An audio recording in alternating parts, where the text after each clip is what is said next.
So what was I saying earlier?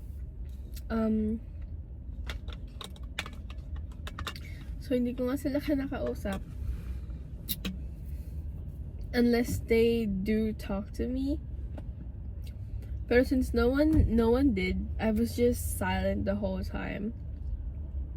Tapos like sobrang, like alam niyo yung feeling na, well, yung sobrang overwhelmed ka, tapos you feel like gusto mo talagang mapag-isa, tapos you really don't want to socialize, like all of those things na, and at the same time na if you feel like na if someone did talk to you and you did do answer them, you just burst in tears. That was I was feeling that day na after we prayed, tapos I just figured that, oh, they're probably just gonna talk for the whole time. I messaged Dad and told him that, well, I messaged Kiko first and asked him if he can pick me up, and he was like, bro, matutulog na ako. And I think he told Dad, and then Mom said na, he said na Dad will pick me up, and Mom messaged me na, papunta na yung daddy mo.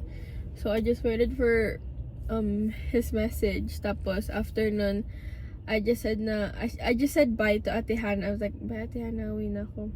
Because even before I told her that, she asked me na, Shane, gusto mo bang mag-usap? As in, ginaganon niya ako. And like, as in, natitrigger na yung luha ko na like, bro. So I told her na, siguro hindi mo na ngayon, Ate Hannah. Sabi ko ganun sa kanya. And then I told her na Dad's outside. Tapos iniwan ko na lang si Julius doon. Sinabi ko na lang kay mama na baka may maghahatid kay may meeting pa sila. Sabi ko ganun. Well, they are having a meeting. Pero I don't know. I just told mom and dad na baka may maghahatid kay Julius. So pumaba na ako noon. And then bumaba na ako. Umuwi na kami ni daddy. Tapos it was, I think around 11 na nakauwi si Babs. Tapos I'm not sure if it was on the same day, pero Ate Hannah and Yani messaged me saying na, Shane, are you okay? I hope you're doing well. Tapos if you need someone to talk to, nandito na ako ganyan. So tears. But yeah, that's what happened that Thursday.